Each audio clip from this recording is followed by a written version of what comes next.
South India shopping mall the wedding మంత్ర సరికొత్త wedding collection south India shopping mall. నమస్కారం. నా పేరు డాక్టర్ షగుఫ్తా. నేను న్యాచురోపతి డాక్టర్ని. ఈ మధ్య కాలంలో మనం కాన్‌స్టిపేషన్ సమస్య అధికంగా చూస్తున్నామనండి.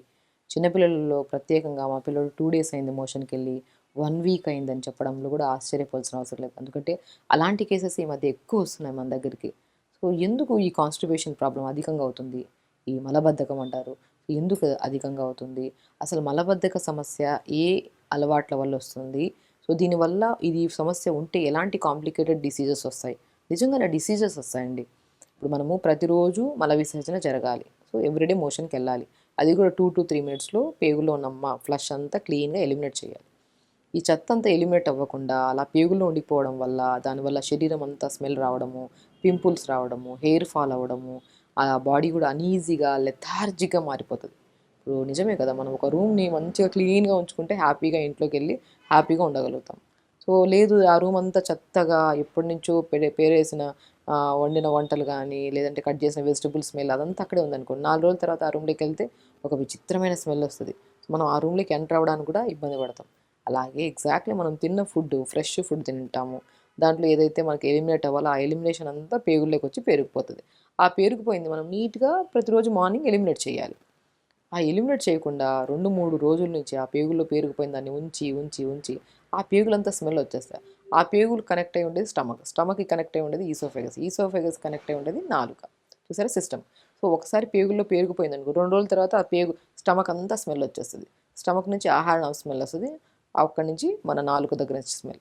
అక్కడి నుంచి మా బాడీ అంతా ఒక డిఫరెంట్ కైండ్ ఆఫ్ ఒక స్మెల్ వచ్చేస్తుంటది బాడీలో. చూసారా? ఇంత ప్రాబ్లమ్ ఉంది. ఆ ప్రాబ్లమ్ కాస్త ఎవ్రీడే మోషన్ అవ్వకపోతది. కొద్దిగా టైట్‌గా ఫార్మ్ అయిపోయి పైల్స్ కింద కన్వర్ట్ అవ్వడం. దాని కింద ఫిస్టులా, సో, ఫిస్టులా కింద ఫార్మ్ అవ్వడము. కొంతమందికి స్లోగా ఈ అంటే ఈ క్రానిక్ ప్రాబ్లమ్ ఉంటే మనం ఇగ్నోర్ చేసి ఇంకా చాలా విపరీతమైన అంటే కోలన్ క్యాన్సర్స్ వరకెళ్తది. చూసారా? ఎవ్రీడే మోషన్‌కెళ్ళకపోతే ఎంత సైకిల్ ఉందో చూసారా? సో, కంపల్సరీ ప్రతిరోజు మార్నింగ్ లెగిస్తే ఆటోమేటిక్‌గా మోషన్ అవుతదండి. లేట్‌గా లెగడం వల్ల, సో, రేపెళ్దాంలే, ఎల్లుండి ఎళ్దాంలే పోస్ట్‌పోన్‌మెంట్స్ ఎక్కువైపోవడం వల్ల ఆ మోషన్ కాస్త ఎవ్రీడే పాస్ అవ్వాల్సింది అవ్వక దాన్ని కాస్త ఈ రకరకాల సమస్యలు తెచ్చుకుంటున్నాం. నేనేమంటాను వాటర్ బాగా తాగండి. అసలు కాన్‌స్టిపేషన్ ఉంటే ఏం ఫుడ్‌లు తినాలి? ఏం చేయాలంటారు? నేను అన్నిటికంటే ఇంపార్టెంట్ వాటర్ బాగా తాగండి అంటాను. మనం పర్ డే అట్‌లీస్ట్ 3-4 లీటర్స్ వాటర్ తాగామనుకోండి, మనం తిన్న ఫుడ్ అంతా డైజెషన్ అయ్యి నీట్‌గా ఎలిమినేట్ అవుతది. అసలు వాటర్ మేజర్ థింగ్ వాటరేనండి. మనం కాన్‌స్టిపేషన్‌కి ఏదైనా రెమెడీ చెప్పమంటే నేను ఒక్కటే అంటా. ఫస్ట్ మీరు వాటర్ బాగా తాగారండి ఆటోమేటిక్‌గా సమస్య పోతది. దాని తర్వాత రండి ఇంకా ఆ ప్రాబ్లమ్ సాల్వ్ కాకపోతే అప్పుడు నేను ఏమి యాడ్ చేయాలో ఫుడ్‌లో యాడ్ చేయమంటాను. సో, పిల్లలు ఎక్కడ వాటర్ తాగుతున్నారు? నేను అడిగితే ఈ ప్రాబ్లమ్‌తో వచ్చే వాళ్ళకి ఎంత వాటర్ తాగుతారంటే 2 గ్లాసెస్, 3 గ్లాసెస్ ఆశ్చర్యపోస్తది ఒకసారి. 2-3 గ్లాస్ తాగడం ఏంటండి? శరీరంలో 5 లీటర్ల బ్లడ్ ఉంటది. దాన్ని అసలు డైల్యూట్ చేయాలి, హెల్తీగా ఉండాలంటే అట్‌లీస్ట్ మనం 3.5-4 లీటర్స్ వాటర్ తాగాలి. ఇంక రిమైనింగ్ మనం ఫైబర్ ఉన్న ఫుడ్స్ గానీ, మజ్జిగలు తాగుతూ ఉంటాము. ఉడకబెట్టిన రైస్ ఇవన్నీ తింటుంటాం కాబట్టి అక్కడి నుంచి వాటర్ వస్తాయి. సో, అక్కడి నుంచి మన ఈ 1 లీటర్, ఈ 3.5 లీటర్, 1 లీటర్, 4 లీటర్స్ అన్నా, 4.5 లీటర్ అన్నా కవర్ చేయొచ్చు. వాటర్ లేకపోతే ఎక్కడ? So, constipation leads to less water. Water సరిగ్గా తాగకపోతేనే మోషన్ సరిగ్గా రాదు. దానివల్ల స్కిన్ హైడ్రేటెడ్‌గా ఉండకపోవడం వల్ల స్కిన్ డ్రై అయిపోవడము, ఫేస్ పాడవడం, పింపుల్స్ రావడం, హెయిర్ ఫాల్ అన్నీ కాన్‌స్టిపేషన్‌తోనే కనెక్ట్ అయి ఉంటాయి. సో, దయచేసి నేను ఒకటే అంటాను. కాన్‌స్టిపేషన్ రావడానికి మొట్టమొదటి మేజర్ పార్ట్ వాటర్ సరిగ్గా లేకపోవడం వల్ల. మీరు ప్రాపర్ వాటర్ తాగండి. ఎవ్రీడే ఫ్లష్ అయిపోతది. ఇప్పుడు మనము ఒక మోతాదులో ట్యాప్ వదిలాము. స్లోగా వస్తున్నాయి వాటర్. అప్పుడేమవుతది? చిన్నగా తక్కువగా వాటర్ వదిలామనుకోండి, ఆ మన పైప్ లైన్‌లో ఉన్న చెత్తంతా అక్కడక్కడ పేరుపోని ఉంటది. పోతాయంట గానీ వాటర్ చిన్నగా పేరుగు. అసలే ట్యాప్ వదలలేదు. కొద్దిగా 1 డ్రాప్ బై 1 డ్రాప్ ఆ పేరుకుపోయిన చెత్తంతా అక్కడ మన పేగుల కింద కన్వర్ట్ ఇప్పుడు పేగులను చూడండి ఎగ్జాంపుల్ మనం మనం ట్యాప్‌లో వచ్చే పైప్‌ని కనెక్ట్ చేసిన దాన్ని మనం ఎగ్జాంపుల్‌గా తీసుకుంటున్నాం. అదేమవుతది? క్లీన్‌గా ఫ్లష్ అవ్వదు. అదే ఫోర్స్‌ఫుల్‌గా మనం వాటర్ వదిలామనుకోండి నీట్‌గా ఫ్లష్ అయిపోతది. ఎక్కడ చెత్త చెదారం అంతా ఉండదు. సో, ఎగ్జాక్ట్‌లీ అలాగే మనం తాగిన వాటర్ ప్రాపర్‌గా ఉంటే పేగుల్లో ఉండేదంతా చెత్తంతా ఎక్కడ పేరుకుపోకుండా ఆ లోపల ఉన్న వాల్స్ కూడా ఫ్లష్ అయిపోయి నీట్‌గా బయటకొస్తాయి. వాటర్ చూసారా ఎగ్జాంపుల్ మనం అలా తీసుకున్నాం. సో, వాటర్ మనకు కరెక్ట్‌గా ఉంటే ప్రాపర్ డైజెషన్ అవుతది. ఆ డైజెషన్ అయిపోయి కొద్దిగా టైట్గా థిక్గా ఉండకుండా అది డైల్యూట్ అయిపోవడం వల్ల నీట్గా ఫ్లష్ అయ్యి మోషన్ ద్వారా వెళ్ళిపోతుంది. వాటర్ బాగా తాగండి. ఈవెన్ దో వాటర్ కూడా ఎలా తాగుతారు, కొంతమంది లేచిన వెంటనే 1 లీటర్ తాగేయడం, తర్వాత పగలంతా తాగకపోవడం, మళ్ళీ లంచ్కి ముందో డిన్నర్కి ముందో మళ్ళీ ఒకసారి వాటర్ తాగడం, మన డిన్నర్కి ముందు కొద్దిగా వాటర్ తాగడం. ఇలా వాటర్ తాగకూడదు. మనం మార్నింగ్ లేచినప్పటి నుంచి 11 గంటల వరకు 1 లీటర్ తాగండి.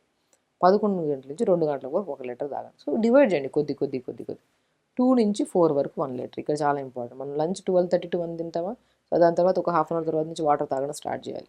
సో 2 to 4 or 5 వరకు ఒక 1 లీటర్, 4 to 7 వరకు ఒక హాఫ్ లీటర్ అన్న 700 ml అన్న. సో ఆల్మోస్ట్ 3.7 వరకు ఇలా వాటర్ పెట్టేసుకున్నాము. రిమైనింగ్ మనం లంచ్ తర్వాత పల్చటి మజ్జిగ తాగుతాము, మార్నింగ్ ఏదైనా డీటాక్స్ వాటర్ తాగుతాము, జ్యూసులు తాగుతాము, ఫ్రూట్స్ తింటాము, వీటన్నిటితో ఒక 1 లీటర్, అలా 4.5 లీటర్ వరకు ఆర్ 4 లీటర్స్ వరకు కవర్ చేసామనుకోండి, అసలు సమస్యలే రావండి. ఒక మనిషి హెల్తీగా ఉండాలంటే ఎంత ఫుడ్ అవసరమో దానికి మోస్ట్ ఇంపార్టెంట్, దానికంటే ఆ ఫుడ్ని డైజెషన్ చేయడానికి కూడా వాటరే. అసలు ఎవరైనా ఏ సమస్యతోనే వస్తే మన దగ్గరికి ఫస్ట్ వాటర్ బాగా తాగిరండి, కరెక్ట్ స్లీప్ సెట్ చేసుకుని రండి, ఆటోమేటిక్గా ఆ సమస్య పోతుంది అంటుంటాను నేను.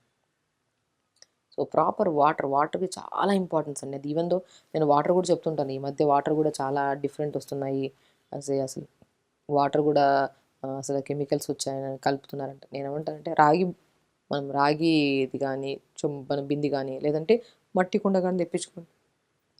మంచిగా చెప్తున్నాను చూడండి, చాలా జాగ్రత్తగా ఉండండి. కాన్స్టిపేషన్ ప్రాబ్లం ఉండే వాళ్ళు ఇలా ప్రిపేర్ చేసుకొని వాటర్ తాగండి, ఆటోమేటిక్గా కాన్స్టిపేషన్ ప్రాబ్లం పోతుంది మనకి. ఒక మంచిగా టబ్ తెచ్చేసుకొని దాంట్లో ఇసుక వేయండి మంచిగా, ఆ ఇసుక వేసి ఆ మధ్యలో కుండను పెట్టండి. ఆ కుండ చుట్టూ కొద్దిగా గోధుమలు కానీ రాగులు కానీ సజ్జలు కానీ వేస్తే ఒక 2-3 రోజుల్లో మంచి మొలకలు వస్తాయి. ఆ మొలకలు వచ్చినవి ఆ మట్టి కుండకు తగిలితే ఆ మట్టి కుండలో లోపల ఉన్న వాటర్ కొద్దిగా ప్యూరిఫైడ్గా ఉంటాయండి.